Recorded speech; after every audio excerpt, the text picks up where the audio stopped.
Welcome back. The Trump administration will lift the federal hiring freeze today. The president is also working to hire more staff for his own administration. He told me in an exclusive interview that opposition is slowing down that process. Watch. I am waiting right now for so many people. You're understaffed. Hundreds and hundreds of people. And then they'll say, why isn't Trump doing this faster? You can't do it faster because they're obstructing. They're obstructionists. So I have people, hundreds of people, that we're trying to get through. I mean, you see the backlog. We can't get them through. Yeah. And then the newspapers will say, Trump doesn't get them through. Well, it's nothing to do with me. Statutorily, you have to go through this process. So it's been a lousy process. It's taken a long time to get my cabinet done. And as you know, it's not even done now. This is record stuff. You know, we're talking about records in terms of time.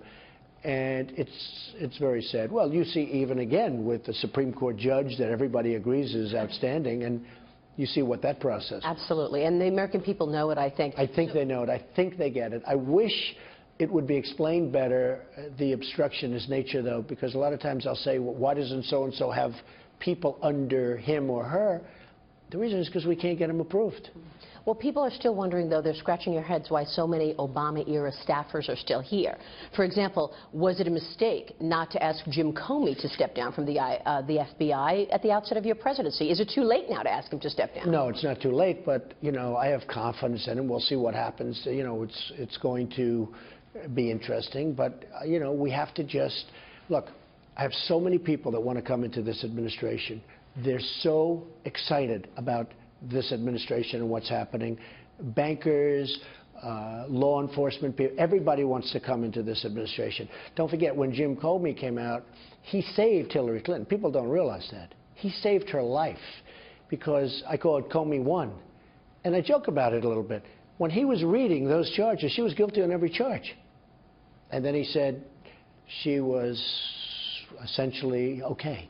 Director well, that's Comey, why I'm asking, why is he still in the job? No, I'm just saying, well, because I want to give everybody a good, fair chance. Director Comey was very, very good to Hillary Clinton, that I can tell you.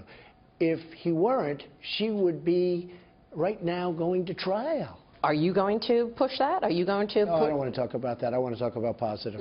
In the last weeks of the Obama presidency, he changed all the rules in terms of the intelligence agencies, allowing them to share raw data. Terrible. Why do you think he did this? Well, I'm going to let you figure that one out, but it's so obvious. When you look at Susan Rice and what's going on, and so many people are coming up to me and apologizing now. They say, you know, you were right when you said that. Perhaps I didn't know how right I was because nobody knew the extent of it. When you sent that infamous tweet, was that what you were referring to, the Susan Rice?